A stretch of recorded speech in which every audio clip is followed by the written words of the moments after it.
ba cái chụp miền xuống à tệ chôn bò để là ô tôទាំងអស់គ្នាពីខ្ញុំបាទមិញហងថ្ងៃនេះខ្ញុំមានវីដេអូចង់បង្ហាញដល់អតិថិជនអស់គ្នាមុននឹងអតិថិជនសម្រាប់ចិត្តទិញលុច CLX 600បាទហើយនៅខាងមុខខ្ញុំនេះគឺជាលុច CLX 600 spec របស់ខាងអារ៉ាប់ចំណុចដែលយើងត្រូវ check មុនគេនោះគឺបញ្ជាប្រឆេះពីចម្ងាយបាទអតិថិជនគ្រាន់តែចុច lock ចំនួន3ដងបាទលើកទី3យើងហូលឲ្យជាប់ប្រហែលជា3 second ឃើញភ្លើងសំផ្លូវគឺ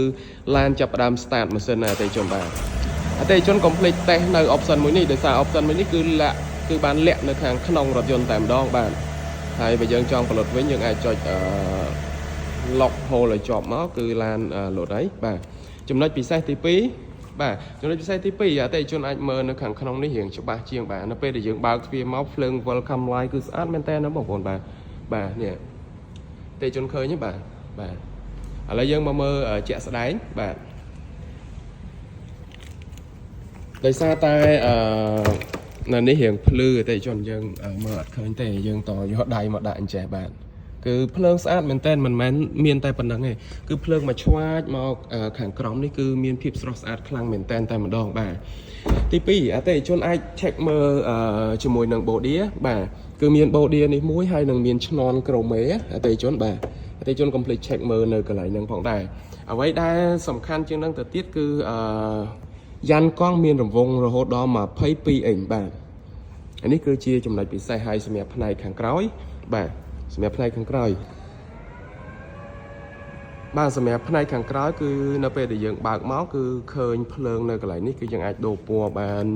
2-3ពណ៌ឬក៏ធ្វើឲ្យលោតអីក៏បានដែរអតិថិជនបាទ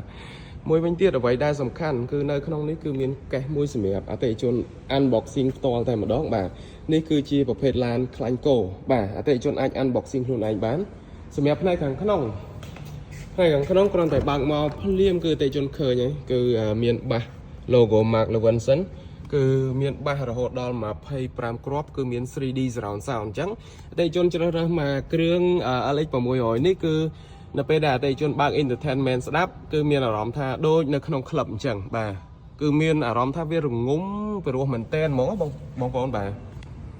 ចង់បានឡានប្រភេទ full option បែបនេះអាចអញ្ជើញមកមើលនៅ showroom របស់ Dela Auto បាន Dela Auto មិនមែនមានត្រឹមតែលុយ CLX 600ទេគឺមានទាំងលុយ CLX 700A មានទាំងលុយ CLM 350បាទមានទាំងប្រភេទ7កៅអីនិង4កៅអី Dela Auto ធានាជូនអតិថិជនថាឡានប្រភេទសិតតែ full option ទាំងអស់តែម្ដងហើយមួយវិញទៀត Dela Auto មានការធានាថែទាំឡានជូនអតិថិជនរយៈពេល2ឆ្នាំឬក៏20000គីឡូផងដែរហើយបើសិនជាអតិថិជនចង់ដឹងព័ត៌មានលម្អិតអាចតាក់ទងមកកាន់ខ្ញុំបានមេងហុងបាទសូមអរគុណសូមគោរពលា